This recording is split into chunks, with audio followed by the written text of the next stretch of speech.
नमस्कार, मैं हूं हेमेंद्र शर्मा और आप देख रहे हैं एमपी राउंडअप। कांग्रेस पार्टी की पहली लिस्ट आ चुकी है। कांग्रेस पार्टी ने 144 उम्मीदवारों के नाम डिक्लेयर कर दिए हैं। बीजेपी ने भी 136 उम्मीदवारों के नाम डिक्लेयर कर दिए हैं। मुख्यमंत्री शिवराज सिंह चौहान की उम्मीदवारी पर जो संशय था वो भी खत्म हो चुका है। हालांकि बीजेपी ने शिवराज सिंह चौहान का नाम पितृपक्ष में डिक्लेयर किया, लेकिन अब नवरात्रों में वो 9 देवियों के दर्शन के बाद पूरी तरह से भारतीय जनता पार्टी के प्रचार में जुट गए हैं। लेकिन किसका कितना पलड़ा भारी है और या किसकी स्थिति कितनी कमजोर है, या मामला अभी भी कांटे की टक्कर वाला बना हुआ है, इन तमाम सवालों पर बात करने के लिए हमारे साथ मौजूद हैं senior journalist mister Arun Dixit. Sir, आपका बहुत बहुत स्वागत है। सबसे पहले तो शुरुआत, जो कांग्रेस पार्टी की जो पहली लिस्ट आई है 144 उम्मीदवारों की, बहुत शोर मच रहा था। बीजेपी कह रही थी हमने 4 लिस्टें निकाल दी, 136 लोगों के नाम डिक्लेयर कर दिए। पहली लिस्ट में इन्होंने 144 से बीजेपी से आगे निकल गए। सर देखिए, जो लिस्ट आई है कांग्रेस के चरित्र के मुताबिक पहली बार बहुत संतुलित लिस्ट है। और आप देखें 144 में पिछले 24 घंटे में जो थोड़ा बहुत विवाद हुआ है वो एक दर्जन सीट्स पर है। और वो विवाद कांग्रेस के लोग कम, बीजेपी के लोग ज्यादा कर रहे हैं। उनका लगातार वो उसको हैमर कर रहे हैं, ये हो गया, ये हो गया। वास्तविकता यह है कि बहुत सोच समझ के बहुत ही संतुलित ढंग से लिस्ट निकाली गई है। और एक चीज आप समझ लीजिए, कांग्रेस की जो लिस्ट है, कांग्रेस का जो कैरेक्टर है, जो मैंने पिछले सालों में देखा है, कांग्रेस का कैंडिडेट अपने दम पर चुनाव लड़ता है। नाम कांग्रेस का होता है, पूरी मेहनत उसकी होती है। जबकि बीजेपी में संघ भी होता है, बीजेपी भी होती है, और फिर फलाना भी है, पन्ना प्रमुख से लेके सब, विस्तारक से लेके सब आ जाते हैं। तमाम तरह का जो अलग अलग रूप संघ के और बीजेपी के वो सब लगते हैं।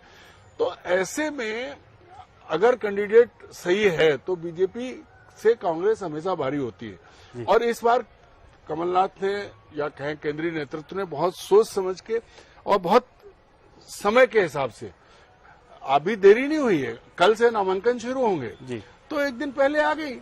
जिस दिन नवरात्र शुरू हुए उस दिन उनकी सूची। अच्छा सर, आ गई। 136 जो बीजेपी की आए और 144 जो कांग्रेस के आए, इन दोनों सूचियों को अगर आप देखते हैं तो क्या लगता है, क्या लग रहा है कि किसका देखिए मामला जो है सही बैठ रहा है? कांग्रेस बीजेपी की पहली 2 सूची जो आई थी, या 3 कहें, वो हारी हुई सीट्स पर थी। 2-3 सीटों को छोड़ दें तो जो 79 कैंडिडेट्स आए थे वो हारे हुए थे। तो कहीं मंत्री उतार दिया, कहीं सांसद उतार दिया। वो इनका अंदर का, आप उसको ये भी कह सकते हैं कि बड़े पैमाने पर तैयारी, लेकिन जहां सुई चलनी होती वहां तलवार नहीं चलाई जाती, तो वहां सुई की जगह तलवार चलाई, मतलब डर है।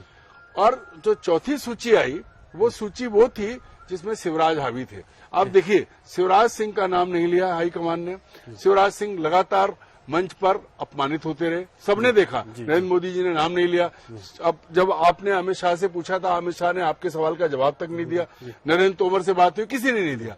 अचानक 5 अक्टूबर को शिवराज सिंह चौहान ने खुद ही नरेंद्र मोदी के सामने कहा कि मेरी सरकार कैसी चल रही है। और 6 अक्टूबर को वो और आगे बढ़ गए। उसके बाद तस्वीर बदल गई है। अब वो डंके की चोट पे ये कह रहे हैं मैं हूं, और उनके 40 लोग, वो सूची जो चौथी सूची आई जिसमें मंत्री भी 24 मंत्री हैं, तो उसमें महाराज के भी लोग थे, उसमें नाराज लोग भी थे, उसमें शिवराज के लोग भी थे। और एक और बड़ी बात रही, शिवराज सिंह ने उस दिन एक बयान दिया एक एजेंसी को, और ये कहा कि जैसा हमने प्रस्तावित किया था वैसा ही हुआ, वैसी सूची हुई है। तो इसका मतलब ये है कि उससे पहले जो सर्वे सर्वे सर्वे चल रहा था, खुद बात कर रहे थे केंद्रीय नेता, उसका क्या हुआ? अच्छा सर, एक मेरा सवाल आपसे है कि ये जो चौथी सूची आई है, क्योंकि हम एंटी इनकम्बेंसी की बात कर रहे थे कि 20 साल की एंटी इनकम्बेंसी है, तो एंटी इनकम्बेंसी तो मिनिस्टर्स के खिलाफ होती है। मेजॉरिटी मिनिस्टर्स को जो है रिपीट कर दिया गया है, इसको आप कैसे देखते हैं? ये क्या से प्ले आउट करेगा? यही समझ में नहीं आ रहा है, क्योंकि हम ये मान के चल रहे थे, केंद्र की जो सूची और केंद्र का जो बीजेपी हाईकमान का चल रहा था कि जैसा उन्होंने और जगहों पर किया कि वो मंत्रियों के टिकट काटेंगे, विधायकों के टिकट काटेंगे। यहाँ तो मुख्यमंत्री का भी टिकट खतरे में था। पर अब ऐसा लग रहा है कि जैसे शिवराज सिंह ने पलट के देखा और कहा मैं मुख्यमंत्री, वैसे ही उन्होंने सब उनका दे दिया, बोलो आप बन जाओ मुख्यमंत्री, आप जीत लो। तो एक तरीके से एकदम पूरा, तो बीजेपी का अंदर की राजनीति भी रिफ्लेक्ट कर रही है। राजनीति की, क्योंकि कहाँ तो खुद शिवराज सिंह का नाम नहीं लिया जा रहा था और कहां वो पूरे चेहरे जिन पर विवाद है, जिनको लेकर नाराजगी है, सब दे दिए उन्होंने। या तो उसके दो मायने हैं, या तो शिवराज सिंह बहुत भारी पड़ गए, या केंद्रीय नेतृत्व का अच्छा ठीक है दम है तो जीत के आ जाओ। दोनों चीजें। मेरा लास्ट सवाल आपसे होगा कि कौन अभी हावी है, लेकिन उससे पहले मेरा एक जो सवाल है वो ये आपसे, कांग्रेस की तरफ से हनुमान जो बने थे रामायण 2 में, उनको शिवराज सिंह चौहान के खिलाफ उन्होंने बुधनी से उतारा है। आप इसको वॉकओवर देखते हैं, कैसे देखते हैं, क्या है ये तो वॉकओवर है। देखिए, टीवी सीरियल का हनुमान जी और शिवराज ने पिछले सालों में वो जमीन से उठ के और राजनीति में 10 कदम आगे बढ़ना और 10 कदम पीछे हटना और मात और शय का खेल वो बहुत अच्छे से जानते हैं। ये बेचारे जो फिल्मी दुनिया से आए, फिल्मी दुनिया भी क्या, टीवी सीरियल्स की दुनिया है, इनको इनके जिले के लोग अच्छे से नहीं जानते। विक्रम मसाल शर्मा जो हनुमान के रोल में थे, उनको कोई पहचानता नहीं है। ये वॉकओवर है। इसकी वजह ये लगती है कि कांग्रेस ने भी सोचा कि चलो अब कुछ नहीं है, तो इन पर भी एहसान हो गया कि ये आए थे, इन्होंने साहब कांग्रेस ज्वाइन की, हनुमान जी आ गए। लेकिन वो हनुमान जी नहीं है जिनकी सेवा कमलनाथ जी कर रहे हैं। ये हनुमान जी सिर्फ सीरियल वाले हनुमान जी हैं। अच्छा सर, मेरा फाइनल सवाल, वर्तमान जो परिस्थितियां हैं आज की डेट में, अभी नवरात्रि का दूसरा दिन है, अगर चुनाव होते हैं, आज चुनाव होते हैं, तो आपको क्या लगता है कौन जीत रहा है, कांग्रेस या बीजेपी? आज मैं ये कहूंगा इतनी सीटों में जी जो परिस्थितियां हैं जी, कांटे की टक्कर है जी, लेकिन कांग्रेस का पलड़ा भारी है।